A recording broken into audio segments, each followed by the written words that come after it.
ভিয়েতনামের বিপক্ষে বাংলাদেশের ফুটবলাররা যা খেললো আজকে, একেবারে হতাশাজনক পারফরমেন্স। 3-0 ভিয়েতনামের বিপক্ষে ফিফা ফ্রেন্ডলি ম্যাচটি হেরে গেল বাংলাদেশ।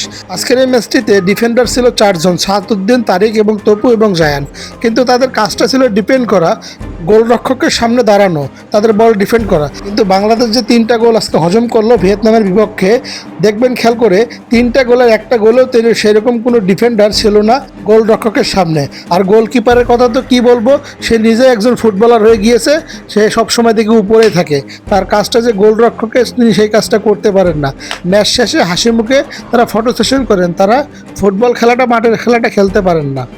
ভিয়েতনামের বিপক্ষে ফিফা ফ্রেন্ডলি ম্যাচটি এত জঘন্যতম পারফরমেন্স করবে বাংলার ফুটবলাররা ভাবতে পারিনি। আমি তাদের একটা কমন সমস্যা ধরতে পেরেছি, বিশেষ করে এক এক ফুটবলার এক এক দেশ থেকে আসেন, তারা বেশিরভাগ সময় বাইরে থাকেন, দলের সাথে থাকেন না, বেশি সময়ও পান না। তাদের যে একটা বন্ডিং, সেই বন্ডিংটা তারা করতে পারেন না। কোন প্লেয়ারের কোন পজিশন, কোন সময় কীভাবে খেলতে হয়, এই বন্ডিংটা তারা এখন পর্যন্ত করতে পারেনি।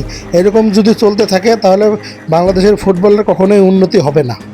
4 জন ডিফেন্ডার দিয়েও যদি গোল আটকাতে না পারে, আর গোলকিপারের কথা কি বলবো, ভাগ্যিস 3-4টা গোল সেভ করেছে, না হলে তো আজকে 7টা গোল খেয়েই ফেলতো ব্রাজিলের মতো। আর আমাদের ক্যাপ্টেনের কথা কি বলবো, দলের সাথে নিয়মিত ক্যাপ্টেন জামাল ভুঁইয়া ছিল না, হামজা চৌধুরীও আজকে কিছু করতে পারেনি।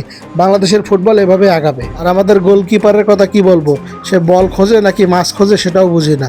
বল তো দূরের কথা, তিনি যে তার যে দায়িত্বটা গোলবারের সামনে দাঁড়িয়ে থাকা, তিনি সেই কাজটাও করতে পারেন না।